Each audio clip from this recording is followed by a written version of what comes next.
abierto la sesión, por lo tanto el acta de la sesión número 196 se da por aprobada y de la sesión 197 queda a disposición de las señoras y señores diputados. El señor secretario dará lectura a la cuenta. Señor presidente, ha llegado solamente un documento. Esto es un informe elaborado por la Biblioteca del Congreso Nacional que se titula Negociación colectiva de los países nórdicos, principales características y revisión preliminar de efectos sobre el empleo, los salarios y la productividad. El documento presenta antecedentes respecto al sistema de negociación colectiva de los países nórdicos, revisando sus principales características y los efectos sobre los salarios, empleo y productividad. Esa es toda la cuenta, señor presidente. Muchas gracias, secretario. No sé si hay palabras sobre la cuenta. ¿No? Ya, dicho eso, bueno, hoy día tenemos a nuestros invitados telemáticamente. Vamos pasando a la orden del día. Ustedes saben que continuamos con objeto continuar el estudio del proyecto de ley originado en mensaje de su excelencia del presidente de la República que modifica el Código del Trabajo con el objeto de regular un sistema de negociación colectiva multinivel que corresponde al boletín número 18.044-13 calificado con urgencia de suma. A esta sesión han sido invitados la señora Sandrine Cases, economista de la Organización para la Cooperación y el Desarrollo Económico de la OCDE, el señor Stefan Carcillo, profesor asociado al Departamento de Economía y jefe de la División de Empleo e Ingresos de la OCDE, investigador también del CEPR e investigador del ISA. Miembro del Consejo de Análisis Económico CAE, el señor Hagai Gleboki, asistente de gestión de proyectos, Departamento de Empleo, Trabajo y Asuntos Sociales de la OCDE, y el señor Damian Grimshaw, profesor de Estudios de Empleo de Manchester Business School y director de la EWERC, del Centro Europeo de Investigación sobre el Trabajo y Empleo. Bueno, todos tenemos nuestros pequeños dispositivos de traducción, espero que los tengan, porque buena parte de las exposiciones serán en inglés. Les vamos a pedir también a las y los parlamentarios que una vez que hayamos escuchado las distintas exposiciones y comencemos con el diálogo y las preguntas hacia nuestros invitados, podamos presentarnos para que nuestros invitados sepan con quiénes están hablando, en la medida de que vayamos haciéndoles consultas y tengamos algún tipo de diálogo con ellos. Entonces, para partir con nuestra sesión, vamos a darle la palabra, y espero haberlo pronunciado bien, a doña Sandrine Cases, economista de la OCDE.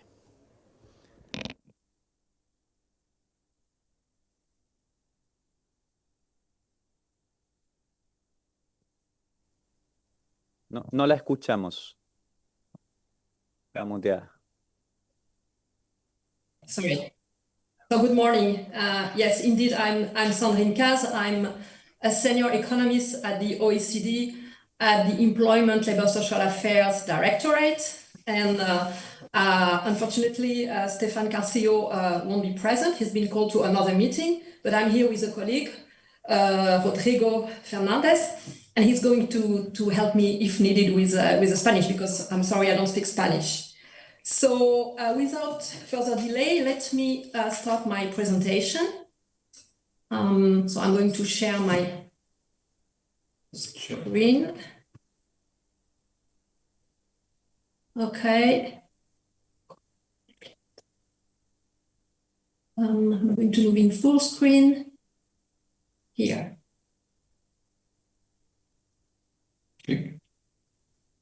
Okay. Oh, no. Okay.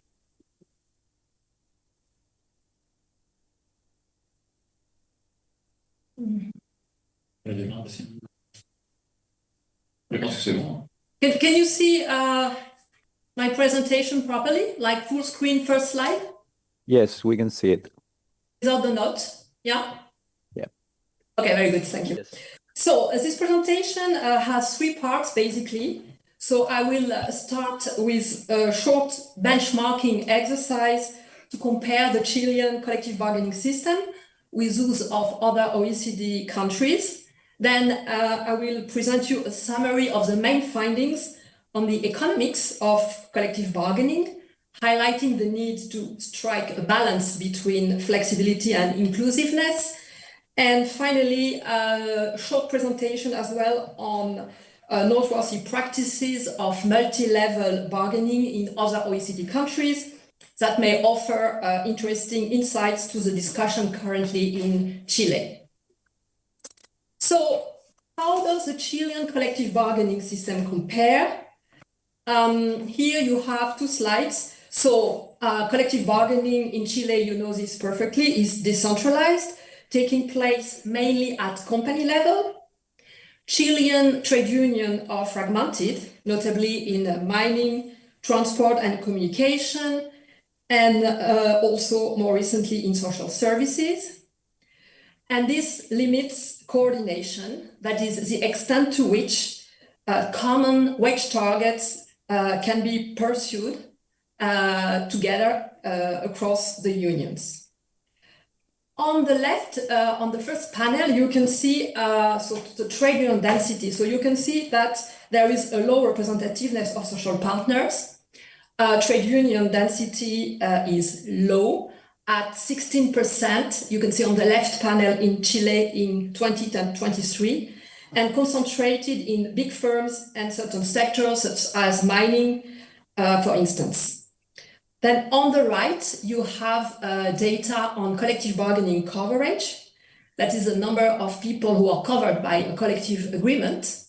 And here you can see also that collective bargaining coverage in Chile, you have the flag of Chile to see which figure to check, is also low at 19% in 2023, below the OECD average, which is in orange. And you can see also, I put on this charts some other OECD countries, and you can see here that there is a wide variation in collective coverage across OECD countries. Just quickly, another slide on how does Chilean collective bargaining compare. So as you know, the other players in the collective bargaining are employers, business and employer organizations. And unfortunately, in Chile, there is very little information available on employers' organization, reducing therefore the visibility of their strengths and their representativeness. Labor relations are also characterized by a lack level of trust between social partners, coupled with low cooperation as well. And finally, also, there are some structural challenges for collective bargaining system in Chile, and notably the high level of informality in employment and weak enforcement of labor laws, which further undermine the potential for effective and inclusive collective bargaining. Now, moving to the second part of my presentation, here I would like briefly to give you a flavor of the main results and lessons we got from OECD work we've been conducting here at the OECD on the economics of collective bargaining, at how collective bargaining systems across the OECD compare and how they deliver. So the first lesson we have from this work is that collective bargaining system goes beyond its degree of centralization. For those who are familiar with the discussion on collective bargaining, it has very much concentrated on centralization, on the level of bargaining.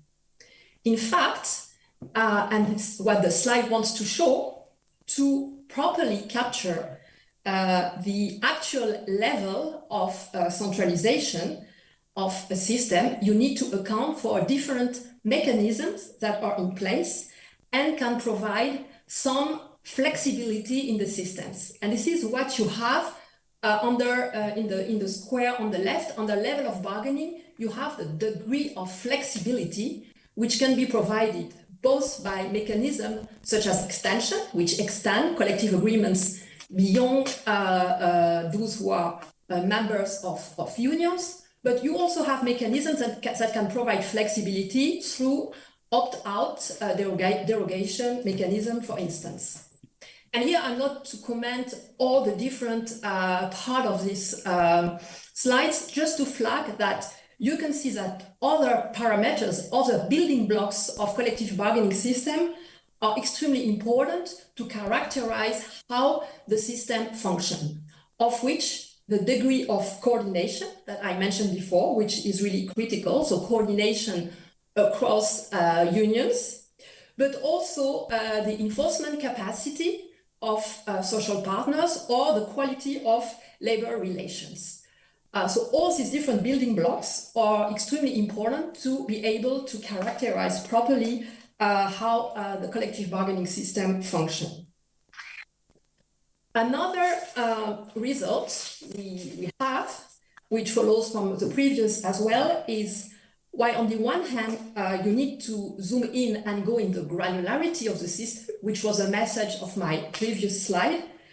It's also important to account for the system as a whole, how the different elements work together, maybe complementary, or there could be also different relations across the different building blocks.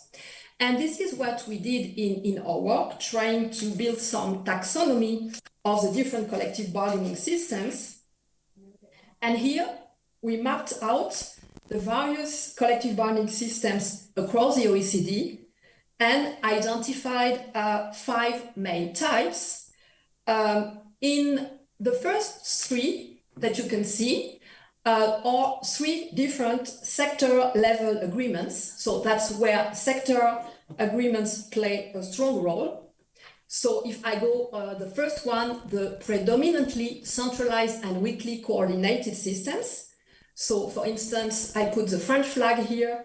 Those are systems where indeed sector level play an important role.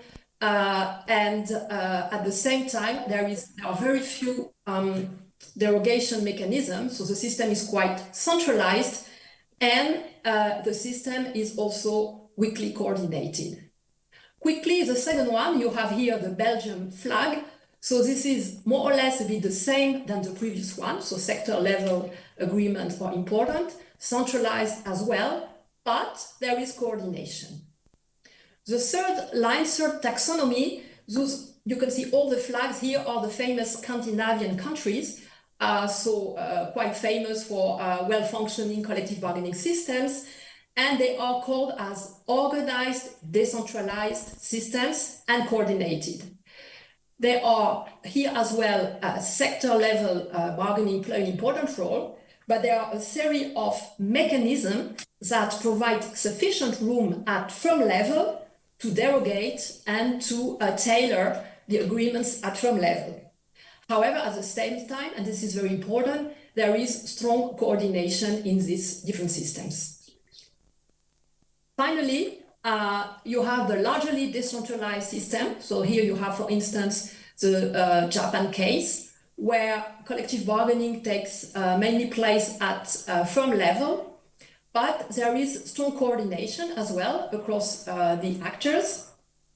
And finally, where we have the majority of actually OECD countries, those are systems completely decentralized. So we have here the US, Canada, for instance, Mexico, and also Chile, so where collective bargaining really takes place at firm level. Okay, now moving to this slide, which is quite dense. So let me go maybe slightly slower in this slide. So this presents the main results from our work on what we call the economics of collective bargaining. So how the collective bargaining systems, when they are set up in the right way, how they deliver. So in order to get these results, and I will at the end, I can provide you more references, we did a couple of empirical work using both micro data and macro data that were available. And we analyzed the link between the different systems and some labor market outcomes. The key results are, so the first one here that you have is reflects the fact that wages are more equal in systems where sector level bargaining plays a role. So you have the lowest wage inequalities in system with sectoral bargaining. Now, if you go at the individual level, there is a wage premium for employees who are covered by firm level bargaining compared with those who are not covered, which means that there is a top up of firm level bargaining on top of sectoral bargaining. Then, regarding centralization, we found that centralized bargaining systems, which indeed, so very centralized and leave a limited scope to firm level adjustment, are associated with lower productivity growth. This suggests that in multi-level bargaining systems, the articulation between the sector level and the firm level bargaining is absolutely critical and needs to be really carefully fine-tuned. Regarding coordination, so as said before, coordination is a very important building block of the collective bargaining systems. And we found that these parameters was so critical that coordinated systems are linked with higher employment, and lower unemployment, including for women and young people, compared to fully decentralized systems. We also found that coordination that now results more at the macro level increases labor market resilience. And this is because it helps social partners to account for the macroeconomic effects of wage agreement on competitiveness. So the different unions can have a strategy, coordinate, and adjust their negotiations to the business cycle and the macroeconomic cycle. And finally, the last results we got concerns the quality of the work environment, so job quality. And here we found that it was highest in countries with well-coordinated and representative social partners. So typically, the countries which have an organized decentralization system. Moving now to the last part of my presentation, which is what can we sort of learn or gain as insights from other OECD countries' experience when considering introducing sectoral bargaining. First of all, I would like to really insist that it's obvious that not a single system can be export or import in a country, which has, of course, its tradition, and each system is embedded in its national institutional framework. So it's important to do this. Having said that, it's still interesting to see or gain some insights from other country experience. And here, I would like to start with the first example of reintroducing sectoral bargaining, which is the case of the fair pay agreements in New Zealand. So the fair pay agreements in New Zealand were introduced in 2022, and intended to reduce the wage competition as well as provide a level playing field of working conditions.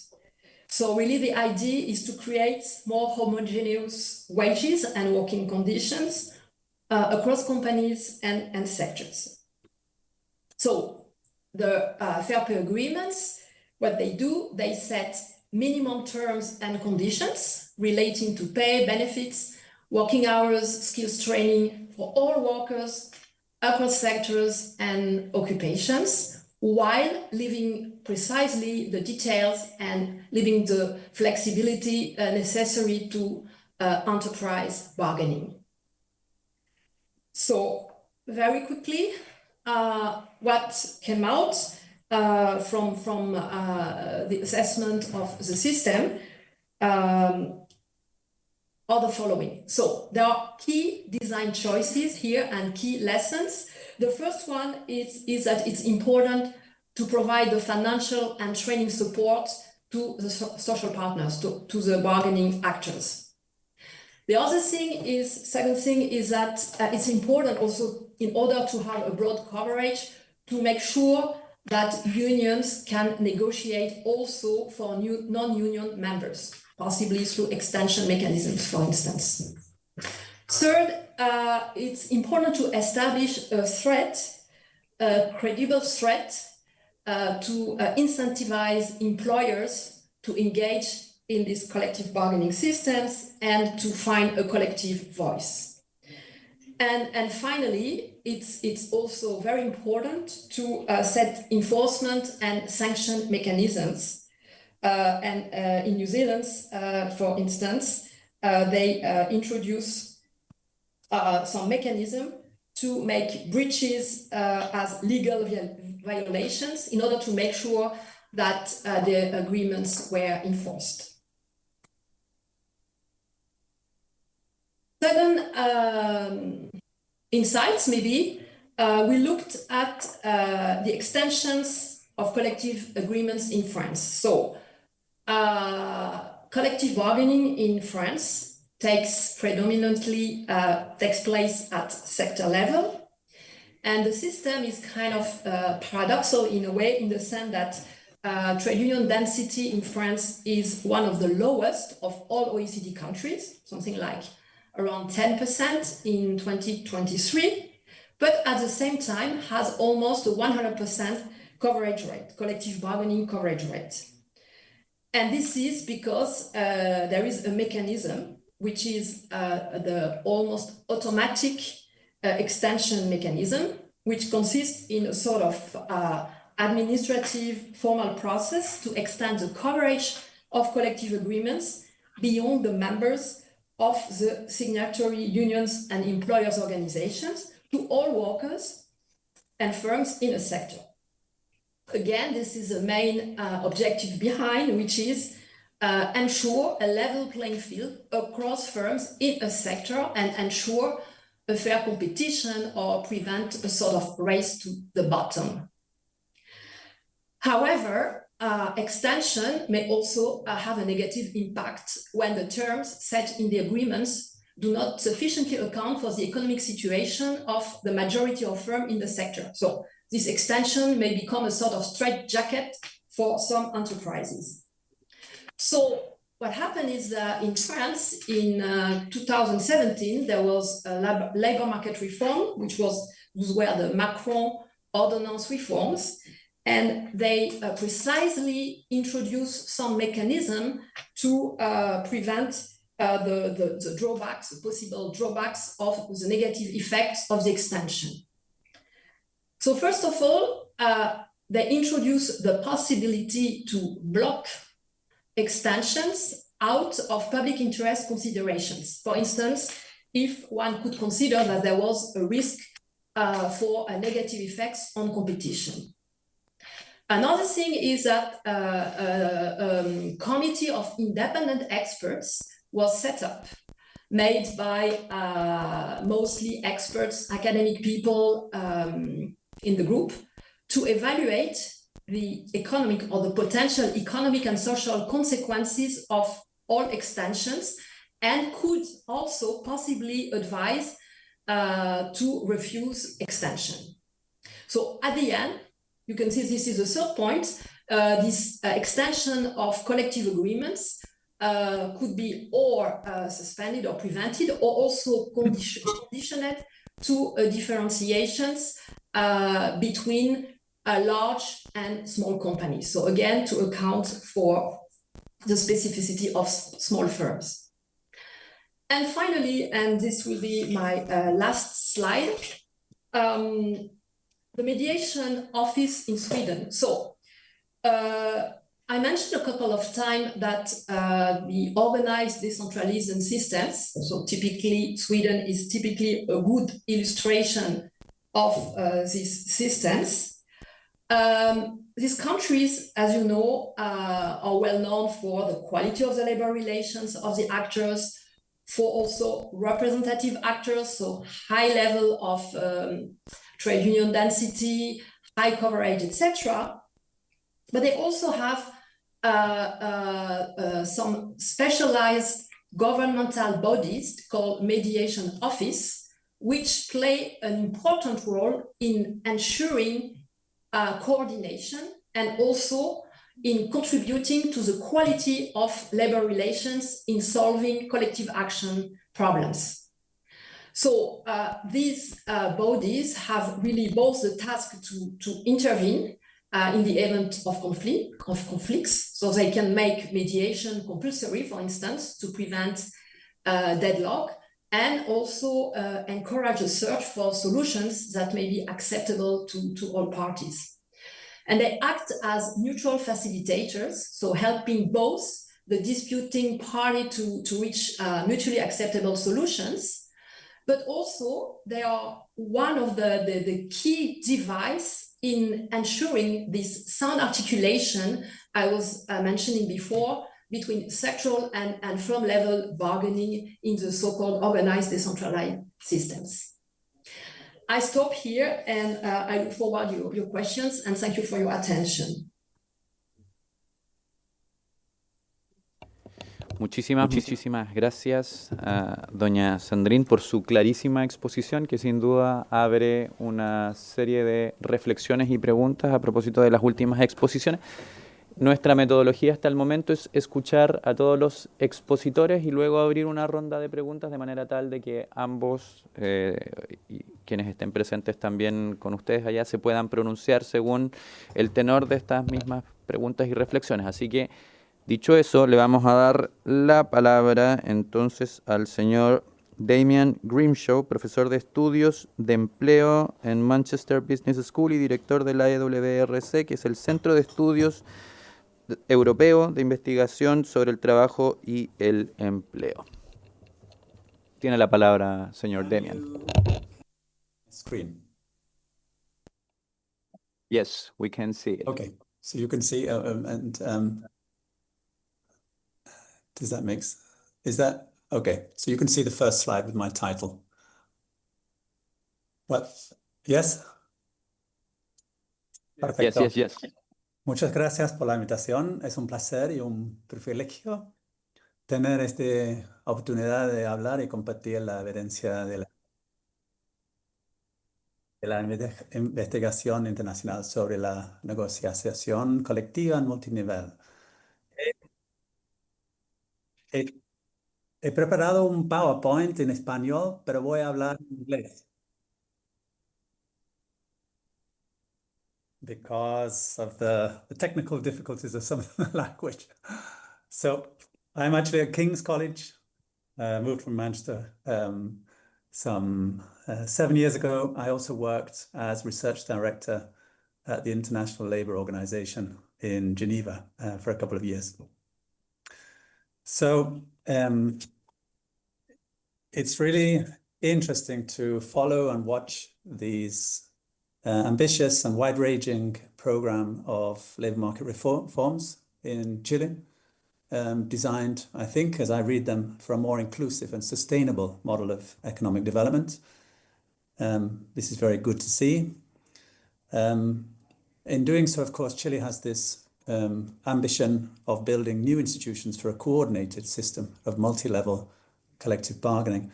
And what's great is that at this particular time period, there are many countries from where, as we've just heard, Chile can learn valuable lessons of institution building. It's one thing to learn lessons from, maybe Scandinavian countries where we have mature systems of multi-level bargaining, but we can also look to Australia for its recent 2022 reforms. We can learn the lessons of what went wrong in New Zealand and why it was repealed. Perhaps they took too long and it was too complicated. But you can even learn lessons from London, from the UK, where in fact, this afternoon we're talking with other experts on a new sector collective agreement for the social care workforce. And that's likely to be established next year. So we have lessons from many different countries with different labor relations systems. We can, of course, learn a lot from what happened during COVID and the way in which tripartite actors, trade unions, employer associations, and government came together to design and operationalize very important protections of jobs and income. So we know that this is a good time to establish new institutions for positive social dialogue. So I really welcome these reforms in Chile. Before moving on, I just want to say that my presentation draws on work that I did jointly with the ILO office in Santiago, specifically with Fabio Bertranu and Sonia Contero. And then we also published a special issue in the International Labour Review with contributions also from Chris Wright on the Australian experience and Søren Andersen on the Danish experience, and Bernd Brandl, who is an expert on European collective bargaining, especially Germany. So I'd just like to mention that. And I worked on the last social dialogue report for the ILO in 2024, where we talked about the benefits of what we called peak level social dialogue. So I'll be using some of those ideas too. So you're going to see 4 short parts to this presentation. I want to begin by saying something about the fundamentals of social dialogue, then some issues, especially around coordination, when we think of multi-level collective bargaining. Then something quite short about the benefits, because I think that's already been established quite well from the OECD. And in fact, we've all learned from the OECD data here. I don't think there's anything better. And I want to spend a bit of time on looking at the political reform process and what are the issues that we could perhaps discuss. So first, in terms of the principles, for any system of collective bargaining to function effectively, there must be clear commitment across society to the core objective of social dialogue. And that means a commitment to the democratic participation of trade unions and employer associations alongside government in the governance of matters affecting work and employment. So here, this builds on work I did with the ILO. We identify 4 core principles, and these are absolutely fundamental to an effective functioning of new institutions for collective bargaining. The first is, of course, pluralism, so acknowledging the tendency for conflict as well as complementarities of interests. So in other words, we shouldn't assume that one interest or one viewpoint is dominant. The second is participative representation. So all segments of society need to be represented, at least that should be the ambition. And of course, that means eventually in the informal sector, but of course at this stage, with formal collective bargaining, it means also SMEs, so small and medium-sized enterprises. But of course, it also applies to different segments of workforce groups, women, less educated, and people from indigenous communities. Fundamental rights and freedoms refer to the freedom of association and the right to organize in collective bargaining, where recent reforms have proven very important in establishing this. Fourth is credible accountability, so that there's a shared understanding of the rules and there are processes by which each of the actors can hold the other to account, and there's a process for dispute resolution. So in applying these principles, there are very important enabling institutions which form the foundations for, again, for effective collective bargaining. The first is resourcing and capacity building, because we need social partners, i.e. trade unions and employer associations, to have the right skills and knowledge to engage productively and effectively in collective bargaining. So this will be a process of learning. And during that process of learning the rules of the game and learning new skills of negotiation, those capacities need to be invested in and supported. The second is to have an effective national labour administration system, which of course Chile already has in place. And the key here is to provide the necessary technological, financial and human resources support for the social partners. And that includes a dispute resolution service, it includes a labour inspectorate, it includes even promotional campaigns for collective bargaining to advertise how and why social dialogue can improve society. but also to improve and share the best labour market data analysis, because with a shared foundation of labour market knowledge, social partners will work together more effectively. We see this. We have problems in Britain at the moment because there's a lack of faith and trust in our national statistics because of problems been running on for 4 or 5 years with our labour force survey. And that is really damaging our ability to have credible social dialogue. The third is to mainstream social dialogue in areas of policymaking, starting, of course, with wages, minimum wages, but also over time extending to social protection, climate change, and digital transition. So turning then to collective bargaining across levels, we know that establishing and building institutions for a multi-level collective bargaining involve quite a complex institutional architecture. And I think we have to recognize that at the outset. There are 2 key considerations if we want it to be performing at a high level. The first shown here is how to design and operationalize an institutional mechanism that can extend and ensure coverage of sector collective bargaining.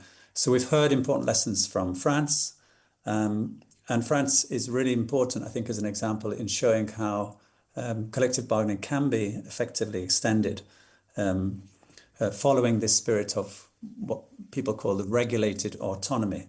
And that's important because it provides legitimacy, agility, and specificity for sectors.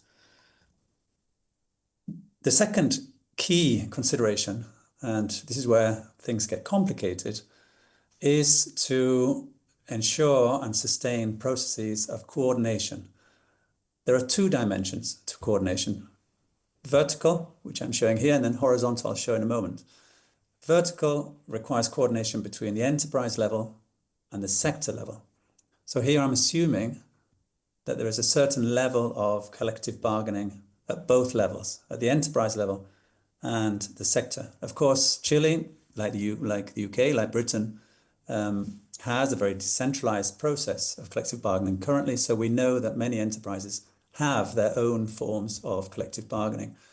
So how do you build a sector level agreement that supports and sustains the best features of those enterprise agreements that already exist? And how do you learn in both directions? How do enterprise social partners learn from the sector level, and vice versa? How do the sector level partners learn? So here we learn a lot from the mature framework of Denmark, which works very, very well, much like the Swedish system. And this particular article by Søren Andersen gets into the detailed mechanics of vertical coordination and talks very much about the 2-way process of learning and intense rounds of dialogue between enterprise and sector. So in other words, social partners at sector level ought to be open to new ideas, innovations, and learning from enterprise level, and vice versa. The third issue I'm just raising here is one of the favorability principle. So to what extent do you allow enterprise bargaining to top up sector agreements? So that's an area that has to be monitored, and one has to come to certain arrangements. The challenges with vertical coordination are twofold. One is that many enterprises in a particular sector won't have any kind of collective bargaining at the enterprise level, so they will rely entirely on the sector agreement. So where that occurs, it means that social partners at the sector level have to be mindful of those firms. And these are going to be especially the small and medium-sized firms. They won't have collective agreements. They will rely entirely on the sector agreements. So how do you mitigate those risks, and how do you build that knowledge into the sector agreement? That's the first challenge. The second challenge is that some firms, as we know, are more profitable and have higher rents than other firms. And you want to build a sector agreement with multi-level flexibility in a way that can distribute the risks and profits across the sector, so that you're not encouraging and amplifying divides between high profit and low profit sectors. So again, we can learn more from other countries. We can say more in the discussion. In terms of the horizontal coordination, here we're referring to coordination across sectors. Now, this depends very much on how one builds the institutions. I don't know, I haven't been talking to people in Chile for 12 months or so. I don't know whether you're building from one sector to another, or whether you're targeting, several sectors at once. In Britain, as I mentioned, we're starting with one sector with this new set of reforms, and it's going to be an occupational pay agreement. This is anyway my suspicion for the social care sector. And we're hoping that then, if built well and designed well, will provide a model for other low-wage occupations, so we can have horizontal coordination across those low-wage occupations. So what's the idea? Are you going to follow, for example, Denmark, where they have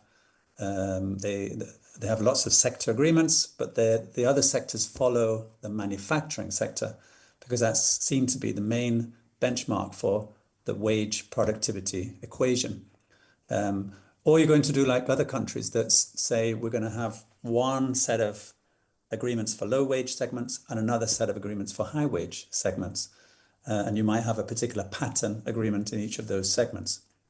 So these, again, are major considerations, which I'm sure is part of the ongoing discussion.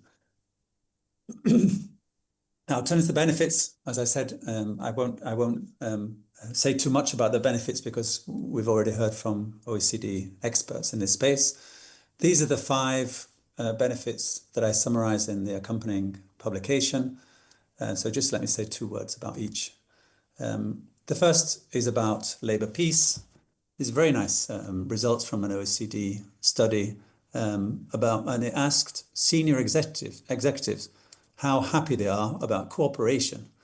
And what this shows is that those countries to the right of the graph with multi-level bargaining, the Nordic countries, they register the highest level of cooperation as reported by senior executives.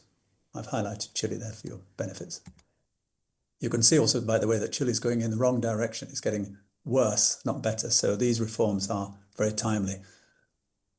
In terms of labour performance, labour market performance, as we've just heard, is stronger in those countries with coordinated and centralised multi-level collective bargaining. So there's the relevant quote from the 2019 report, which is an excellent report on collective bargaining, I think, called Negotiating Our Way Up. And here's one of the many, many graphs. And this just shows that if the 0 horizontal line refers to fully decentralized systems, sort of like the United States, then these are the comparative levels of performance. Employment rate, in other words, the share of working age population in paid work, is much higher in this one that I've circled, and the unemployment rate is significantly lower.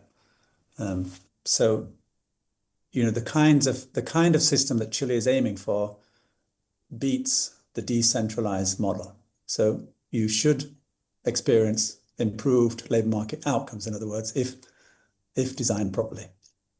In terms of economic performance, I just want to say 2 short things. My understanding of the macroeconomic data on productivity is that, or on economic growth, is that there isn't a strong relationship between labour relations and economic performance. And this is mainly because many, many other factors affect economic performance, as we know. Capital investment of a country, its system for innovation and skill formation, trade, as we're currently seeing with all the problems of tariffs, and political instability. So there are many, many factors affecting macroeconomic growth. The system of labour relations, collective bargaining, is relatively a minor player. However, the microeconomic effect at the enterprise level, union representation and collective bargaining does have a small but significant positive effect. And we know that from the last meta-analysis of around more than 100 studies by Du Suliagos, 2017, they show that there are significant effects there. There's also a Latin American study by Rios Avila, 2014, using World Bank Enterprise Survey data, which shows positive effects actually for Chile, as well as Mexico, Panama, Uruguay. Curiously, it shows negative effects for Argentina. One can also read up what happens for SMEs, for small and medium-sized enterprises. And there, the studies I've seen show that sector bargaining can have a beneficial effect for small firms because it's cost-effective, because most small firms don't have sophisticated HR departments, in other words, human resources expertise, and they benefit also from knowledge sharing. So some sector agreements, for example, will provide safety representatives, so trade union representatives who will visit small firms in a particular region and share best practice on health and safety. So there are many spin-offs and ripple effects from having effective sector agreements, including for small firms.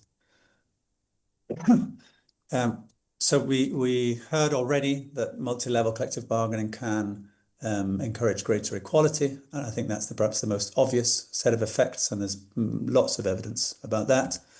There's also growing evidence. We're learning a lot about how sector agreements encourage a more sustained and consensual vision of just transition, whether that's the digital transition or for a greener economy. And as I say, that's reported in quite detail in the ILO's last social dialogue report for 2024, where there's a whole chapter dedicated to sector bargaining for just transition. So just let me take the last couple of minutes, if I may, on issues for policy. I think in building the capacities for social partners, I think it's very important to be honest and transparent about the benefits as well as the costs. Now, my reading of the research is that the benefits are greater than the costs. Nevertheless, in discussions, employers and unions and governments need to acknowledge these relative issues and compromise so that it's for certain that the benefits outweigh the costs. As I said, all these discussions need to be very cognizant of the role of small and medium-sized enterprises, because they're not often on the same page as larger enterprises. I've already said that we need to have very resourceful and capable social partners backed by legal and technological support. And for Chile, with its more than 9,000 trade unions in the private sector, this, of course, has to be addressed. There has to be a centralization of trade unions and a defragmentation. Otherwise, sector bargaining will be highly challenging. The second set of policy issues concern having a pro-collective bargaining legal framework, freedom of association and rights to collective bargaining already in place in Chile, removing all the barriers to multi-level bargaining, establishing and working through and learning what might be the right norms and rules for coordination, horizontal and vertical, and also widening the scope and influence of collective bargaining, whether that's done with a long process of design and implementation, or I think probably more practical, in stages, and so that you also extend the scope of collective bargaining. One doesn't need to start with all the terms and conditions of employment in a collective agreement. One can start with pay and working time and add other issues in stages. And thirdly, having a supportive national labour administration system, I think, is key. Employer associations and trade unions shouldn't be expected to do this on their own. They need strong, proactive support, including, as I said, dispute resolution, the sharing of robust labour market data analysis, and a labour inspectorate to ensure enforcement of collective bargaining terms and conditions. That ends my presentation. Thank you very much. Muchas gracias al señor Damian Grimshaw. Vamos a abrir evidentemente una ronda de preguntas, como estaba comprometido, no sin antes saludar a los campeones regionales de tenis de mesa y jiu-jitsu, que han sido invitados por el senador Ibáñez y que nos acompañan hoy día y están acá observando. Y de natación también, así que no se me queda ninguno afuera, así que felices de tenerlos acá y felicitaciones de parte de la Comisión de Trabajo. Ya, abrimos entonces espacio para reflexiones, preguntas. Yo sé, subsecretario, que le corté una palabra ayer, así que la vamos a dejar para el final de la sesión. Esta vez no se la vamos a cortar. No sé si alguno de ustedes quiere partir con alguna reflexión. Están más tímidos hoy día que de costumbre, está muy contundente la...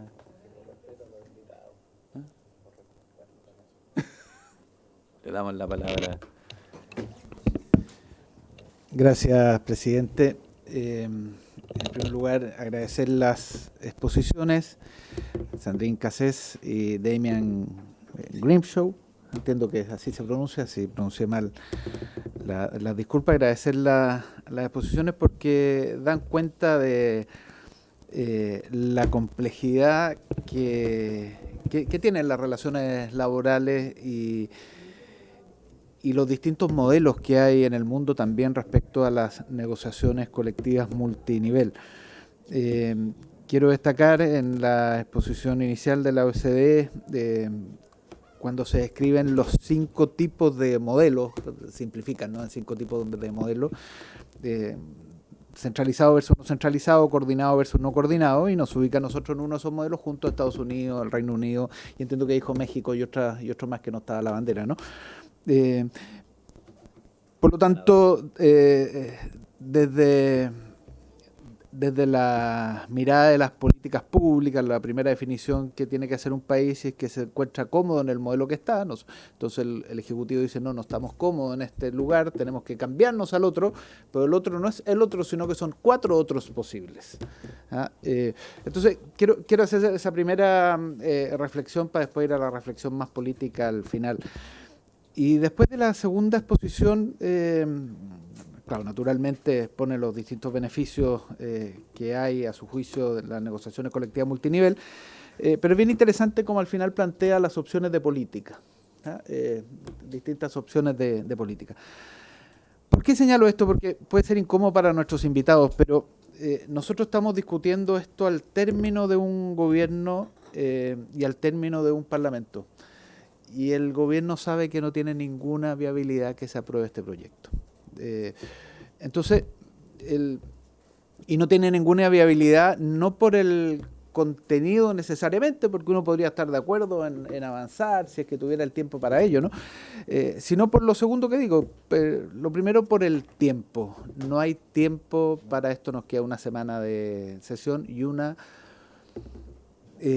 reforma de esta naturaleza requiere pensarlo bien, requiere tiempo. Las mismas exposiciones que se han hecho dan cuenta de ello. Cuando hay 4 modelos alternativos al que tiene Chile, suponiendo que el de Chile lo vamos a dejar de lado y vamos a transitar no hacia el modelo que tiene hoy día, que además lo tienen otros países que no le ha ido mal, ¿no? Estados Unidos, el Reino Unido y otros países también. Pero bueno, si nosotros optáramos por un modelo alternativo de algún tipo de negociación colectiva multinivel, cosa que por supuesto que está dentro de los análisis que uno puede hacer, debiéramos analizarlo bien para ver qué paso damos. No hay tiempo para ello. Y el gobierno lo sabe. Entonces, me perdonan los invitados porque esto puede ser incómodo, ustedes han hecho un trabajo importante en esta materia, pero creo que es bueno ponerlo en contexto. Y yo creo que las exposiciones ratifican ello, que no hay tiempo. Y uno dice, bueno, pero cuando hay cambio de gobierno, viene un nuevo gobierno, puede seguir el próximo gobierno. Claramente, el próximo gobierno no está en esta línea. Uno ve las declaraciones o las columnas que escribe el posible futuro ministro del Trabajo y van en una línea totalmente contraria. Ayer publicado en un medio exante, creo que era, y la nueva mayoría que va a haber, la nueva composición mayoritaria que va a haber en este Congreso también da cuenta de que ese gobierno va a tener un apoyo en esa línea. Entonces lo quiero plantear como una reflexión, no como una pregunta. Yo agradezco mucho las exposiciones porque son bastante documentadas y ayudan mucho y ayudarían mucho si estuviéramos en la mitad de un gobierno para poder dar los pasos que se requieren y los acuerdos necesarios para avanzar o no avanzar en esta línea. Pero esto no tiene ninguna viabilidad. Y quiero señalarlo para tomando la exposición de don Damian Greenshow, ver si es que hay algo en materia de política que podemos avanzar como declaración de principios. Porque creo que ahí hay una pista de algo que a lo mejor se puede hacer en materia de declaración de principios y punto. Y hasta ahí llegar. No vamos a llegar a una cosa distinta y después esperar una discusión si es que hay un cambio en la composición política de este Congreso y del país para más adelante. El subsecretario nos dijo ayer, no, mire, si a nosotros nos interesa legislar. Subsecretario, no nos trate, por su intermedio presidente, no nos trate de ingenuo. Ingenuo pasado los 18 se escribe con H. Entonces, yo creo que seamos realistas y veamos en la semana que nos queda qué es lo que se puede hacer y qué es lo que no se puede hacer. Yo creo que las exposiciones dan una pista. La primera, que es muy profundo, por lo tanto no se puede avanzar mucho, agradezco mucho, pero segundo, hay opciones de política que a nivel de declaración de principios sí podemos hacer. Hasta ahí, presidente. Muchas gracias y de nuevo los agradecimientos a los expositores y las disculpas por la última parte que puede haber sido más incómoda para ustedes, pero es la realidad que tenemos hoy día en Chile. Muchas gracias. Muchas gracias, diputado Undurraga. Diputado Undurraga, me voy a tomar este minuto también para un poco responder esa reflexión, porque usted con cada uno de nuestros invitados ha hecho la misma reflexión y yo lo invitaría a que vea esto como parte de un debate que es un poco más largo que esta legislatura, independiente de que esta legislatura no vaya a llevar a término la discusión legislativa de un proceso de negociación colectiva multinivel. El hecho de que estemos dando este debate y que estemos haciendo los esfuerzos de sesionar en paralelo, de tener invitados internacionales, es una buena señal para la democracia. Probablemente usted lo ha dicho bien, el próximo gobierno no va a acoger esta medida, pero puede acogerlo el subsiguiente. Y el aporte que nosotros hagamos y cómo podamos aprovechar los invitados que hoy día tenemos, que han venido a poner una cantidad de material importante sobre la mesa, creo que es mejor que estar reiterando en cada sesión que no se va a poder avanzar, porque efectivamente nosotros somos parlamentarios hasta el 11 de marzo, 10 de marzo, y cumplamos con ese objetivo. En este momento se nos ha puesto una suma urgencia para un proyecto de ley. El destino dirá hasta dónde llega aquello, pero aprovechemos la oportunidad de hacerle preguntas a nuestros invitados, de descubrir ahí, en el fondo, por qué alguna iniciativa de esta naturaleza vale la pena discutirla o no vale la pena discutirla. Formémonos una impresión respecto de eso y aprovechemos, creo yo, la buena voluntad de los distintos actores que han colaborado con que este debate, después de 36 años, se pueda dar en este país. Le doy la palabra también, pero es mi... Presidente, mi reproche no es a usted, tampoco a los invitados. Este es un tema que me interesa. Si se hubiera presentado unos años antes, lo estaríamos discutiendo con ánimo de avanzar. Mi reproche es al gobierno, en dos dimensiones. Primero, presentarlo tan tarde y segundo, una vez presentado tan tarde, empujar para que se apruebe. Eso no tiene sentido. No tiene sentido que podamos aprobar algo que no tiene la madurez necesaria. Por lo tanto, mi reproche no tiene que ver al contenido ni al fondo, sino que más bien a la oportunidad. No, sí, lo entiendo y veremos hasta dónde podemos empujar. Pero lo que le pido es que ya hizo el punto, lo ha hecho en todas las sesiones, que nuestros invitados no tienen por qué enterarse cada vez que usted no quiere que sigamos discutiendo el proyecto porque no le gusta que esté con urgencia. Ya, vamos a abrir más palabras, no sé si alguien... La diputada Sando, para que tengo no. Gracias, diputado Sando. Gracias, presidente. Saludar a quienes expusieron. Voy a hacer una pequeña defensa por su intermedio del diputado Undurraga. Puede decirlo la cantidad de veces que quiera. Estamos en democracia. Bueno, pero yo quiero hacer algunas preguntas que también pueden ser incluso hasta repetitivas y espero que no me diga, ya se lo he preguntado a otro porque a esta altura no me las han contestado. Yo creo que es importante que los expositores tengan cuál es la claridad de lo que estamos viviendo en términos y materia política. Creo que es importante el término un periodo legislativo con el comienzo de otro, ideológicamente bastante diferente. Y es por eso que estamos un poquitito frustrados de estar trabajando en esto, que sabemos que tiene poca posibilidad y vimos que los expositores estaban muy de acuerdo en general con el proyecto, incluso hablaron que era muy era muy ambicioso, pero efectivamente no sé si esa ambición va a llegar a un puerto, al menos en el corto tiempo. Pero solo ponerlo, primero que todo, yo me imagino, no tengo la claridad si ellos realmente leyeron, porque vimos una clase muy buena sobre lo que es una negociación multinivel, pero si efectivamente se leyó la profundidad del proyecto. Entonces la primera pregunta es si el proyecto se leyó o no se leyó, porque es muy importante que los proyectos se lean y además entender cómo está conformado Chile, ¿no? En términos, cómo se distribuyen las empresas y eso, y por eso que quiero hacer ciertas preguntas. Y la primera es sobre que entre el 2005, no sé si ellos tienen estos datos, y el 2024, los trabajadores afiliados a una organización sindical en Chile pasaron de 600.000 a 1.200.000. En el fondo, se duplicó la tasa de afiliación. Y esto ocurre en un sistema de negociación por empresa, o sea, diferente al que estamos hablando. Se duplica, pero en otra arena, en otra cancha. Y más aún, otro dato, que la tasa de sindicalización bajo este esquema también aumenta 4 o 5 puntos sobre la media que tiene la OCDE. Creo que nosotros estamos en un 19% y la OCDE tiene una media como de un 14%. Entonces, la primera pregunta, que ya le he hecho otras veces, si ustedes consideran que a pesar de que hemos ido mejorando en esta materia, conviene hacer un cambio tan radical y que puede tener impactos importantes en nuestra economía, este esquema de negociación que es diversa y que es nueva para nuestro sistema, dado que hemos ido avanzando en buenos indicadores. Por la traducción. No, son rápidos, son simultáneos, flaco. Son veloces. Bueno, segunda pregunta, no sé quién puede responderla. El gobierno, al defender este proyecto, hace alusión a una excesiva y a una no deseada fragmentación sindical, que es muy razonable, ¿no? Pero que muchas veces solo se le atribuye al empleador chileno, ¿no es cierto? Como que estaría empeñado en que esto no sucediera. Ahora, mi pregunta hacia la OCDE.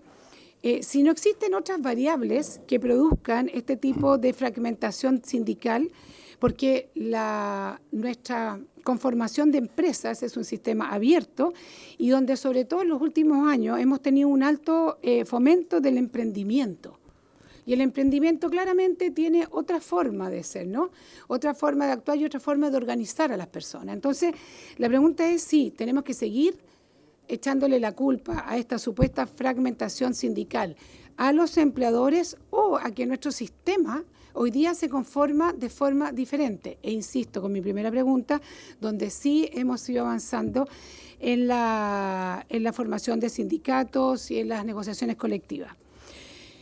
Después, en Chile, bajo la negociación que nosotros tenemos por empresa, se ha elevado la tasa de trabajadores cubiertos, o sea, los que consiguen tener beneficios o llegan a acuerdos por estos instrumentos colectivos desde un 19,8% en el 2001 a un 31% en el 2023. También eso es un cambio considerable. En tanto, los países de la OCDE han reducido su tasa de trabajadores cubiertos desde un 47 en el 85 hasta un 33 en el 2024. O sea, Chile ha ido en esta materia como en la dirección contraria. Entonces, ¿no les parece que el comportamiento de Chile en esta materia da fe de que la negociación por empresa no representa suficiente, no estoy diciendo que en su totalidad, no representa suficientes problemas en esta materia como para reemplazarlo desde sus cimientos por un sistema sectorial?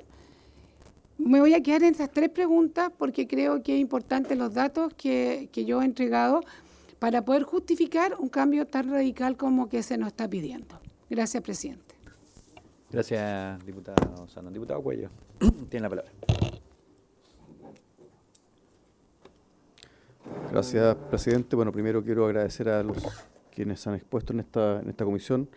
Se han presentado datos y reflexiones muy interesantes respecto del proyecto de ley y también de la necesidad de poder avanzar en un tipo distinto de negociación. Yo creo que acá hay un factor común que tiene que ver con cómo potenciar también el movimiento sindical para generar un equilibrio en las relaciones, y de ese punto de vista yo valoro que acá se presenten distintos modelos, pero creo que en definitiva hay que hacer una evaluación bien franca respecto a lo que hay hoy día, y más allá de que tiene razón por su intermedio presidente diputado Sandón, desde el punto de vista del aumento de la sindicalización, también es cierto que el número elevado de sindicatos conspira contra la efectividad de la negociación, y además hay otros fenómenos también que uno puede decir que son colaterales, que tienen que ver, por ejemplo, con el subcontrato, que también debilitan la sindicalización. Entonces, si uno piensa, por ejemplo, en la realidad de las grandes empresas, lo decía ayer la abogada de AGAL, nuevas formas de contratación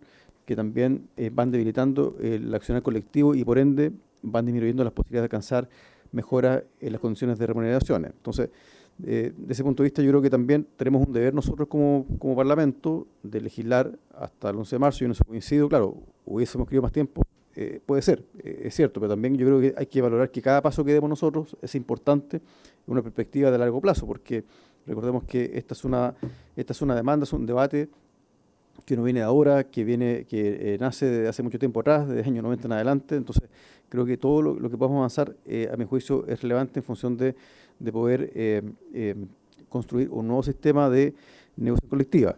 Yo quiero agregar solamente una pregunta, presidente. Me pareció, espero no haberme equivocado, que la representante de la OECD mencionó que la necesidad de dar mayor cobertura a los beneficios a través de la extensión de los beneficios a trabajadores no sindicalizados. Me parece que eso fue lo que se afirmó. Si es así, quisiera preguntar si acaso esa herramienta de poder extender beneficios a trabajadores no sindicalizados no puede en el mediano plazo debilitar o constituir un desincentivo a la afiliación a sindicatos. Eso, presidente, gracias. Muchas gracias, diputado Cuello. Bueno, les informo que me está llorando un ojo y se me quedaron los lentes. No es porque me emocione tanto el debate que estamos teniendo, ya para que no se vayan a asustar. Yo también quiero hacer algunas preguntas y unas reflexiones, que me quedé con algunas ideas dando vuelta a propósito de las preguntas de la diputada Sandoni, también para esperar la respuesta evidentemente de nuestros invitados, pero ponerlos en contexto. Una cosa que vimos en los varios modelos que el diputado Undurraga bien señalaba, no es que exista una otra alternativa aparte de la negociación descentralizada que tenemos acá, sino que existen varios pasos intermedios. Tenemos una negociación absolutamente centralizada y otra que contempla el diálogo, la coordinación y entre medio otros pasos, ¿no?, entre la negociación de empresas, lo más descentralizada posible, y la versión sectorial, que puede tener múltiples ribetes. De hecho, hay lugares donde se negocia a nivel regional, hay niveles de negociación que tienen que ver con determinadas circunstancias geográficas, no necesariamente solo vinculadas al sector productivo. Y eso es muy interesante de observar también como parte del debate. Pero yo creo que es importante establecer que este proyecto de ley, y yo entiendo que todos lo hemos podido revisar, no elimina la negociación de empresas. Lo que hace es generar un sistema coordinado de niveles en el que la base más flexible y del detalle de la realidad de cada espacio de trabajo está dada por las capacidades que existan de entendimiento entre el empleador directo y sus organizaciones sindicales.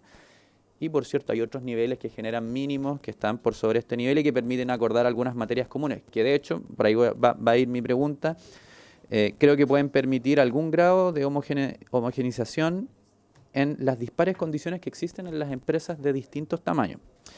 Pero quiero abordar también esta reflexión porque se mencionaba en la pregunta del diputado Sandoni y también en las exposiciones el problema de la fragmentación sindical, y a mí me tocó vivirlo de muy cerca. Si hay algo que hace que las negociaciones, independiente de que tengamos una alta, no diría excesivamente alta, sino que dentro de los promedios, tasa de sindicalización, cuando uno tiene el nivel de sindicatos que existen en nuestro país, por cierto que la negociación colectiva se debilita, por eso yo ayer preguntaba, no tuvimos ese dato, bueno, finalmente, ¿cuál es el impacto real de los contratos colectivos y de la cobertura que tienen?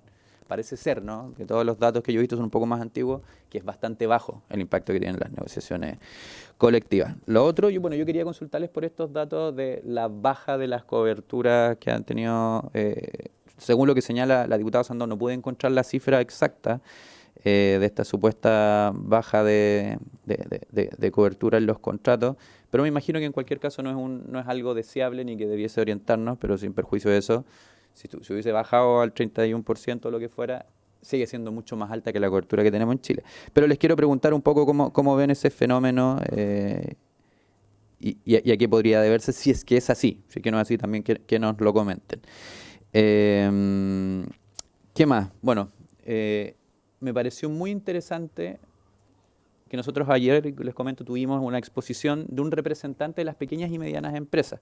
Y una de las cosas que comentábamos es que Chile tiene un problema de hiperconcentración de la riqueza. Acá era parte del diagnóstico del proyecto de ley, que en Chile la mayor parte de los trabajadores y trabajadoras tienen salarios muy por debajo, finalmente, del índice per cápita de nuestro país, de los ingresos per cápita.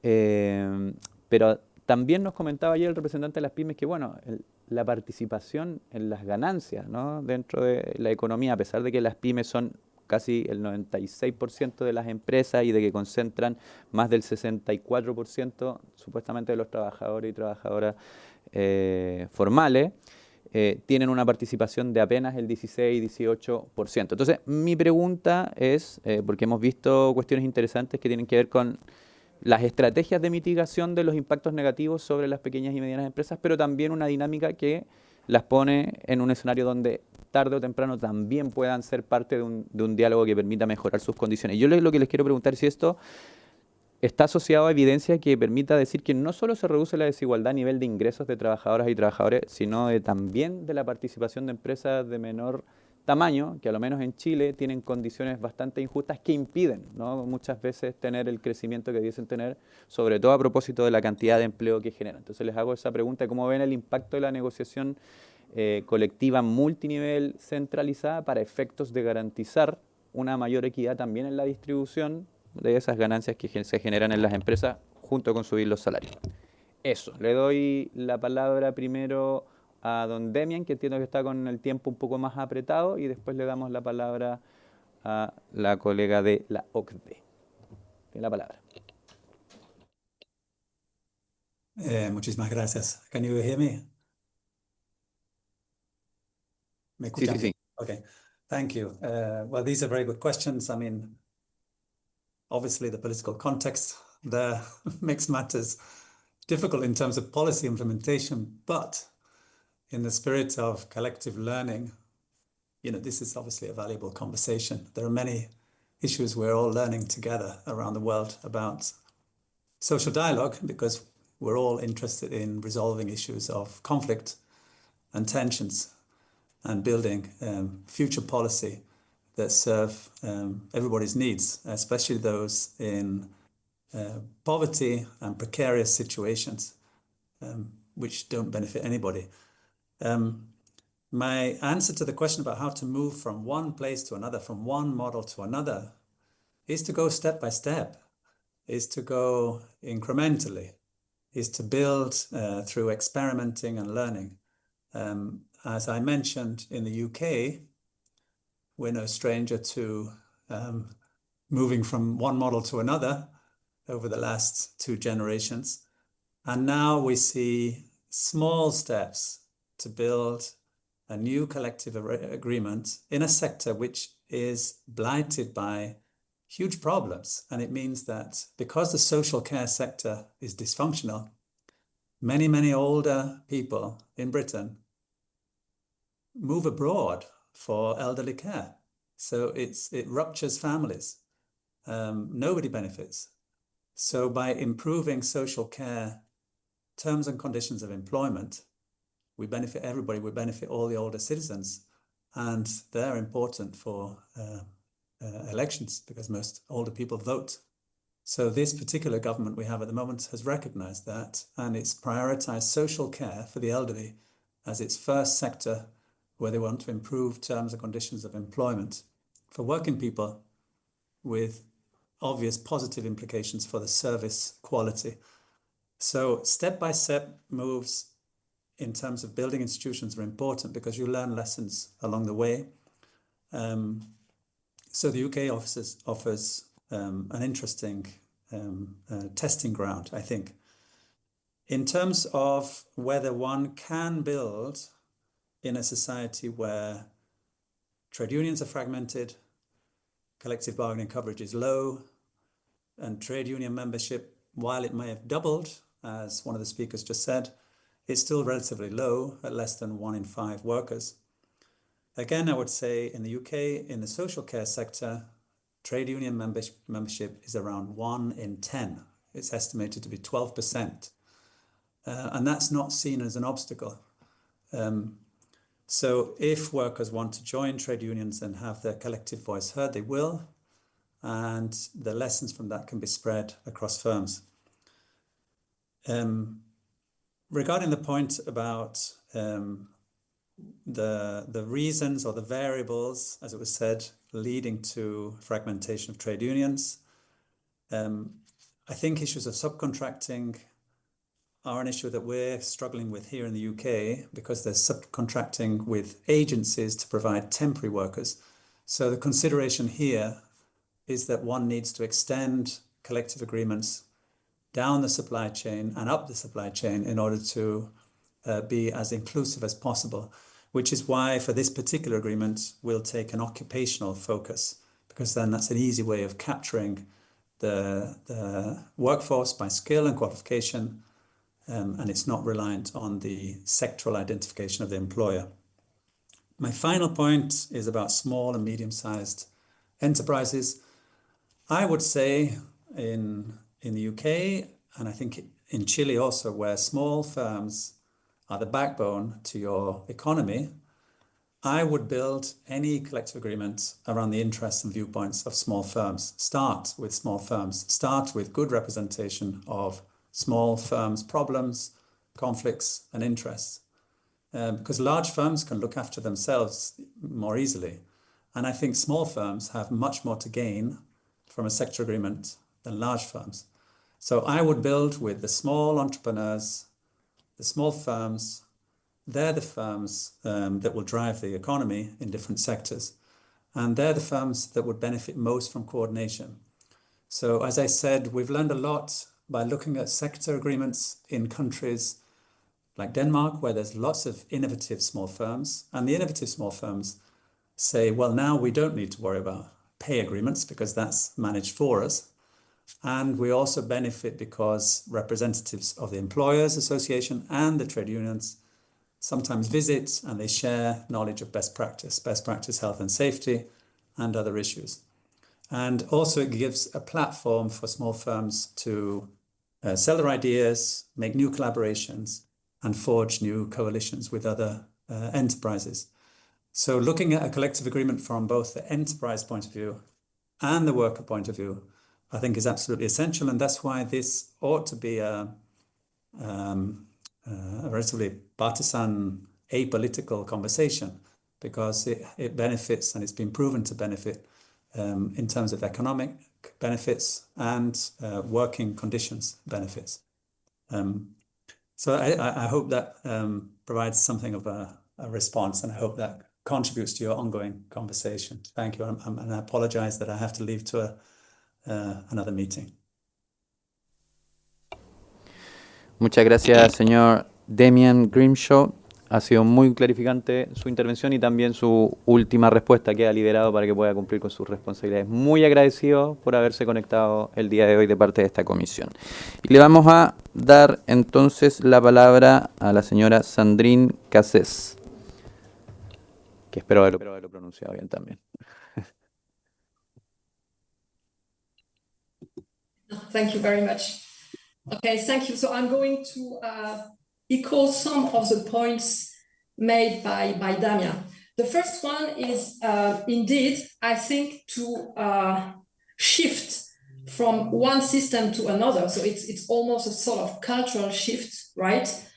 You need time. So which means you have to do this steps by steps. It's a kind of gradual introduction. You have to build the case for change. Actually, you have to convince all actors that they can gain from the change. So it's true that this is something that takes time.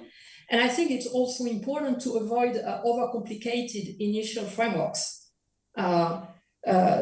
Because as you saw, in particular, for the systems that are in place in Europe, so-called continental Europe, systems are extremely complicated. So it's important to prevent going into too complex mechanism and frameworks. I think it's also important for not only gaining commitment from the actors, but also gaining their trust to engage. There were a few questions regarding the figures on trade union density and on collective bargaining coverage.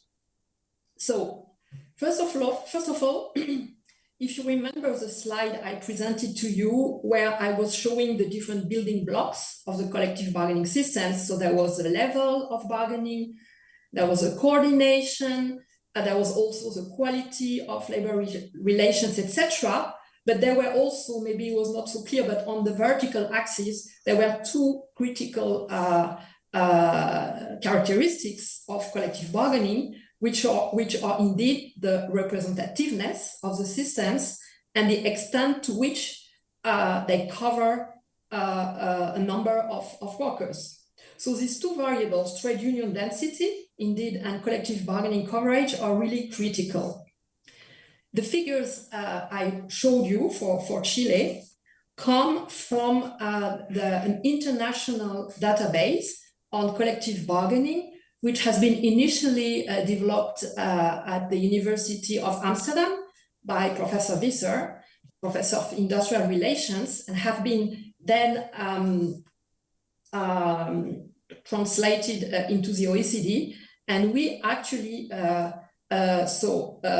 take care of this database, being in contact for each country with the people of the Ministry of Labor, but also through the Trade Union Advisory Committee, the TUAC at the OECD, and the business community on the other side. So we make sure to have the figures validated in a way by all these different stakeholders.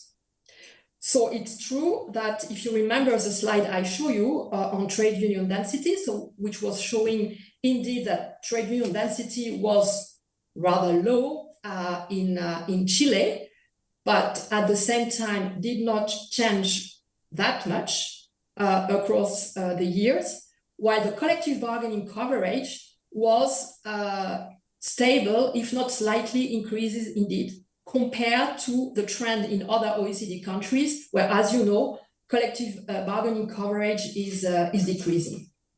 However, I would like to argue that those are not the only data or indicators of a well-functioning collective bargaining systems. And I think what I tried really to advocate in my presentation is the importance of these other different building blocks. There was a question about, in a way, whether the fact of having extension, automatic extension, was not sort of creating some free rider behaviors. That is, why would we be a member of a union if anyway you're going to benefit right from what is negotiated? And it is true that this is something that has been characterizing the French system. It's called the French paradox, right? Because indeed, because you have this high share of people covered, well, it's true that you have a very low figure for trade union density. So it's true that there is something in it which has to be acknowledged. On the there was, I think, also a point on small and medium-sized enterprise, and that's where I would like very much to echo what Damien, the professor, said about the benefit also for small enterprise of sectoral bargaining. Having lengthy negotiations can also have high transaction costs, right? So having this sectoral bargaining can also bring this additional benefit to small enterprises. However, and I think I tried to highlight this in my presentation as well, it's important to make sure that what gets negotiated at sectoral level by potentially big firms or firms that are not, that can afford, for instance, to increase wages, etc., and therefore do not account for the more binding constraints of small enterprises, this element has really to be taken into consideration. Therefore, the mechanisms, for instance, that were introduced in France when they reformed the system of extensions. Yes. Another thing I wanted to add for, I mean, should you be interested in having also more information in a sort of small format, at the OECD, so in my team working on collective bargaining, we also recently released a short policy briefs providing the key figures regarding trade union density, collective bargaining coverage, etc., across OECD countries and the latest trends. And this is something that I could provide you with a few links if you would be interested. Yes, and I think at this stage I stop here. Thank you.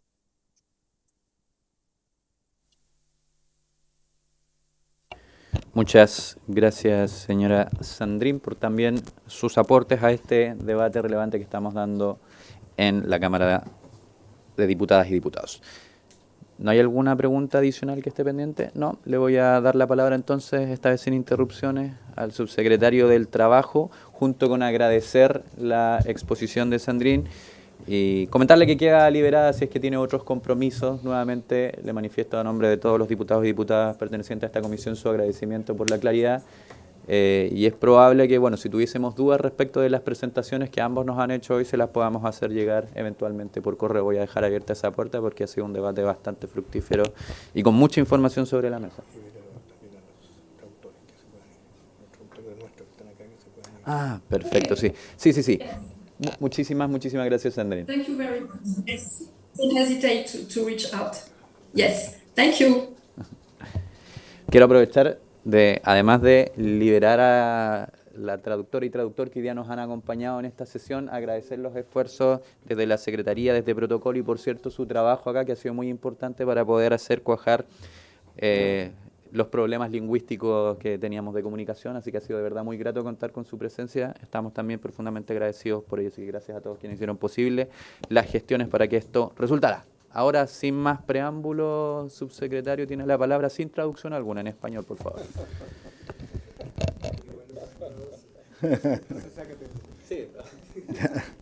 Muchas gracias, presidente. Bueno, primero que todo, que conste nuestros más sinceros agradecimientos a OCDE y a Damián y a Sandrín por las exposiciones clarificadoras que están relacionadas primero que todo con el trabajo que hemos hecho como ministerio a propósito de recabar información de experiencia comparada y de estudios justamente para visualizar cuáles son los caminos de política que Chile puede abordar y asumir a propósito de esta discusión.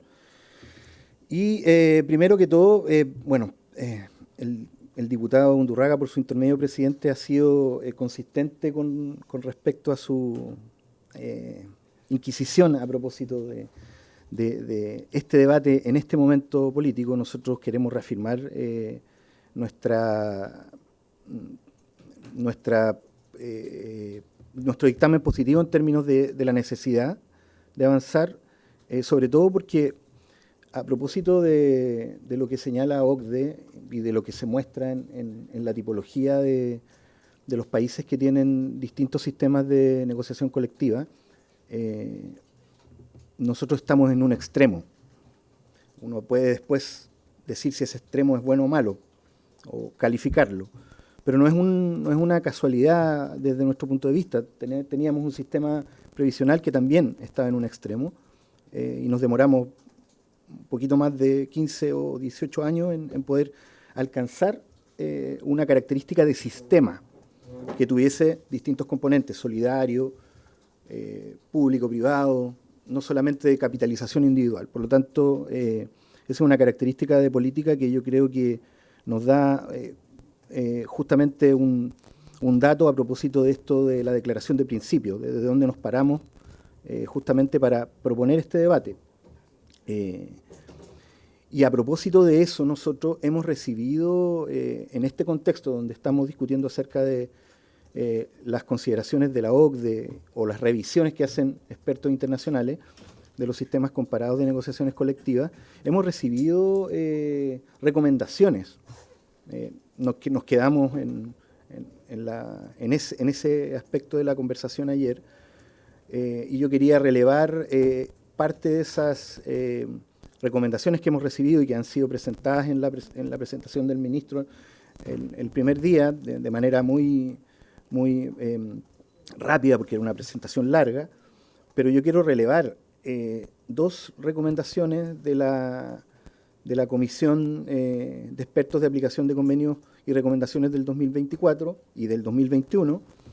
Ya el 2021 nos recomendaban que en ese momento la Comisión invitaba nuevamente al gobierno, en ese entonces el gobierno del presidente Piñera, a que sometiera al diálogo social la consideración de soluciones compartidas para estimular el pleno desarrollo y uso de procedimientos de negociación colectiva en sus distintos niveles. Algo que nuestro país todavía, obviamente, no tiene solamente a nivel de empresa. El año 2024, en la Conferencia Internacional del Trabajo, el 2021 también, la Comisión pedía al gobierno que proporcionara información sobre las medidas tomadas o previstas para promover la negociación colectiva en todos los sectores productivos y niveles. Y nos pedía también que proporcionáramos información estadística detallada sobre el número de instrumentos colectivos adoptados por nivel y sector, comparando en particular el nivel de empresa a niveles superiores. También nos inquirían sobre la discriminación antisindical, pidiendo que en el marco de los espacios de diálogo existentes abordáramos de manera directa y efectiva las preocupaciones expresadas por las organizaciones sindicales y toda otra inquietud relativa a la eficacia de los mecanismos de protección existentes contra la discriminación. Y sobre la promoción de la negociación colectiva, que informáramos sobre los instrumentos colectivos ante la inspección del trabajo, que adoptáramos medidas que garantizaran que la intervención de los grupos negociadores en la negociación colectiva no debilitara la función de las organizaciones de trabajadores. Nosotros partimos de un diagnóstico, y ese diagnóstico no está solamente en una visión o una idea de un sector político en específico, sino que también tiene que ver justamente con recomendaciones de organismos internacionales y de la OIT. Y eso es el prolegómeno de este proyecto de ley. Dicho eso, a propósito de las presentaciones de los distintos expositores hoy, yo quiero decir que de alguna u otra manera nosotros hemos recogido... sí, no hay problema, queda grabado. Hemos incluido en el diseño estas recomendaciones y también justamente las visiones que hay acerca de la experiencia comparada. Por ejemplo, la negociación colectiva multinivel requiere eliminar barreras a la negociación colectiva supraempresarial y establecer mecanismos de extensión horizontal que incluyan a subcontratistas. En sistemas coordinados, la negociación colectiva tiene objetivos sectoriales y o nacionales como reducir desigualdad y desocupación o aumentar la productividad. Es clave contar con la representatividad sólida por parte de los interlocutores sociales. Nosotros hemos incluido mecanismos de representatividad y reglas de representatividad que de alguna u otra manera aseguren la inclusión de empresas de menor tamaño en la medida de que estas empresas se aglutinen o mejoren su representatividad en cada uno de los sectores productivos. Es clave contar con representatividad sólida por parte de los interlocutores sociales. Debe animarse a los empleadores y los trabajadores a afiliarse a sus organizaciones representativas.